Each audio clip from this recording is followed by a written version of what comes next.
All right, guys, what is up? I am back after an extended break. Finally graduating college. Graduation is next week, so I'm done with my finals. So plenty of time to work on the BMW over here. So what I wanted to finish up showing you guys tonight was the finished product on the RX7 brakes. So we use the Garagistic, brake kit with their mounts, and I gotta say, I'm not that impressed. So the mounts went on fine. Everything is machine great, but the hardware they sent me was not that great. So I'll show you guys what I mean. All right, so plenty of new stuff going on in the BMW, but this is the finished side, and I had to go to the hardware store and get new bolts for it, which the pattern is M12 by 1.75. And my hardware store only had 2 lengths, but it ended up being the perfect size. You can see the difference right here. This is the one we want right here, a good bit longer. Now, when I was installing these, I noticed you can't even freaking fit like more than 2 thread lengths from the mount in any combination I tried. And I gotta say, I was kind of sad, but these look great. The wheels aren't on it, so there's a little bit of contact from it not sitting flush, but yep, we clear it. We had to cut the dust shield. I had to cut it in 2 places, down here and then on the side to clear the rotor. But I bought myself a nice new tool, Cobalt angle grinder. Literally cuts right through the dust shield, no problem. It was about 100 and change, but yeah, going great. Also started the fuel system back here. I know you can't really see back here because it's dark, but I started using the AN tool and all the lines. I got stuff to mount the gas tank to the chassis, so I'll end up cutting through or drilling through the chassis and then reinforcing it from underneath. And then did the IAT sensor into the intake, and then I got to trim part of the intake boot. But everything's going great.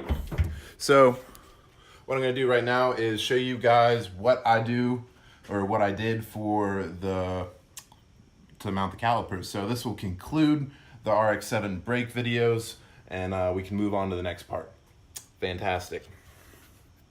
All right, guys, so it is the next day. I had a huge issue with the set screw on the rotor on this. It had to break off the head and then drill it out and extract it. So that was not fun. But now that the car is jacked up on this side and the rotor is off, I can begin to show you guys what we do to cut the dust shield, where we should cut it, and how to check clearance. So this should be pretty easy. I got my cutting tool. I got the welding jacket on so I don't get sparks all over my arms and all that good shit. So what I'm going to do is cut. Let me switch it around. So basically, you want to cut off from right here. I hammered this part back after I cut from basically right next to this little nut, right here, vertical, and then down below. And then I had to do a cross. I don't know why the control arm wasn't clearing the dust shield. Oh, I couldn't hammer it back far enough? Yeah, there we go. Far enough to clear the rotor, so I ended up cutting off a good bit of this bottom part and going from there. But if you slap the rotor on here, you can spin it around, and the back of the rotor will mark where it does not clear, which makes it kind of easy to see. But I just eyed it, not too worried about it being pretty. It's a drift car, but I'm ready to hook up these nice braided stainless steel lines and get some brake pressure in it. Though the new wheel reveal will be coming soon, probably in one of the next couple episodes. I am moving back to Virginia Beach next week, now that I'm done with school, so there might be another lag. I know I haven't been regularly uploading, but that should change when I get a stable job and I get time to work on this car. So yeah, let's get started. There is more than one use for a racing helmet, especially if you can't find a clear mask to cut in. This will do fine. So I'm gonna prop the phone up right here, if it'll stay nice and level. Yep. Oh, gotta slide back over here, god damn it. Grab the cutting wheel, and then angle this towards me. So, without further ado, let's cut this bitch up.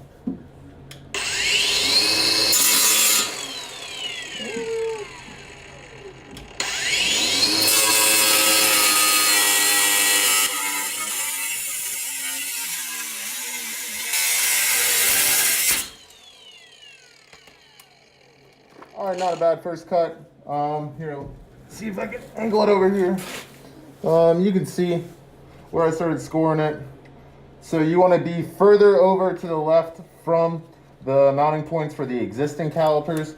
That way the mounts can clear that. And then, like I said, this little tab in the middle between the two mounts, we're just going to hammer back with a nice hammer, hit it with our purse, and call it a day.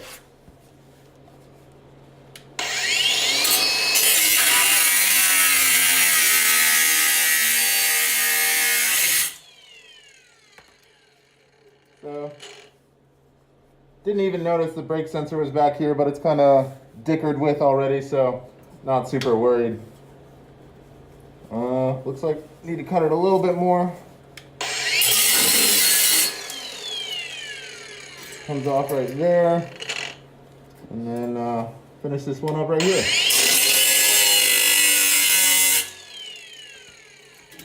And she's off. We'll worry about that later. But we got a decent cut, and now we're gonna do the bottom, which as you can see right here.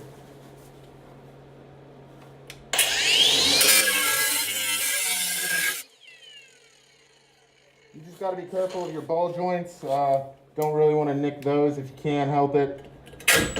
Oh, I locked it up. Check what battery we're at. Yep, still good.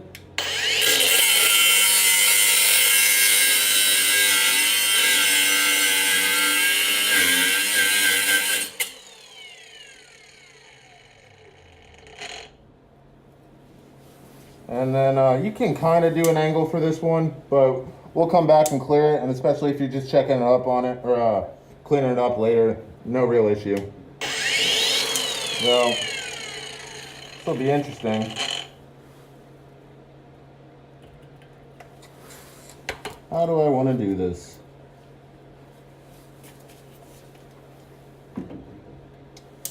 Yep, looks like we're going to have to go opposite direction.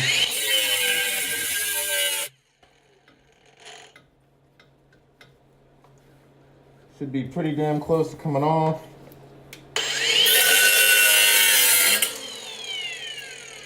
And then this part, and then cut it off.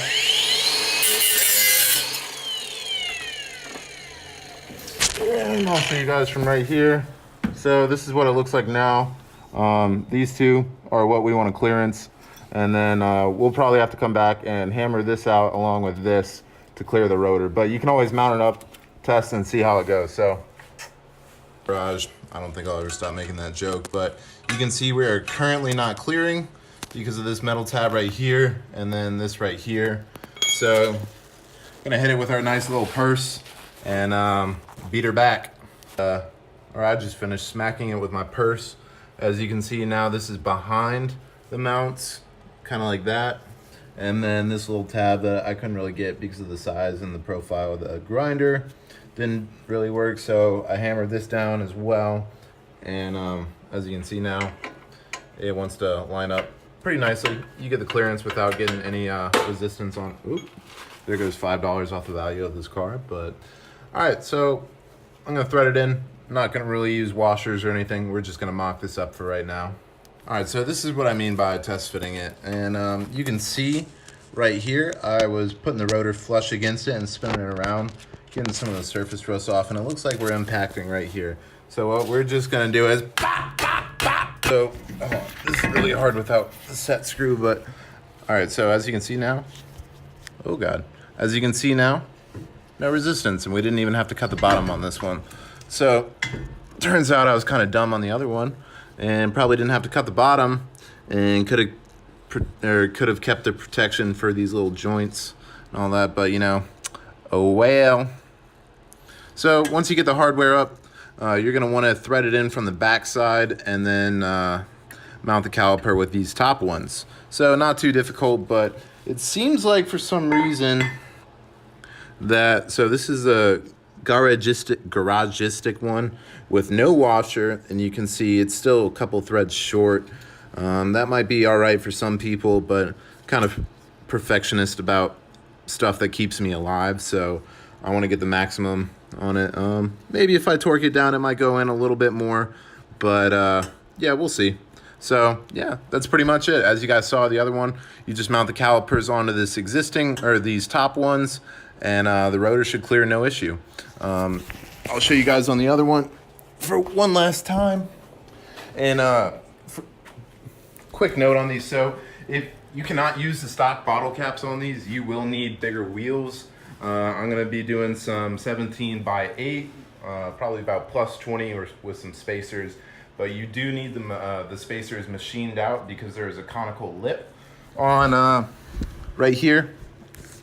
But as you can see, our mounts went right back here. Everything goes super nice when it's actually flush. Everything's not super torqued down right now, but everything is well within tolerances. And yeah, you guys have big brakes. And if you do have the Garagistic stainless steel braided lines, they will thread directly into these calipers. So that makes it nice and easy. And yeah, that concludes this video on the RX-7 brakes. I hope you guys liked it. I hope it helped. I know it took me a while to get to the second half, but you know, shit happens, so deal with it. All right, like, comment, subscribe. See you guys later.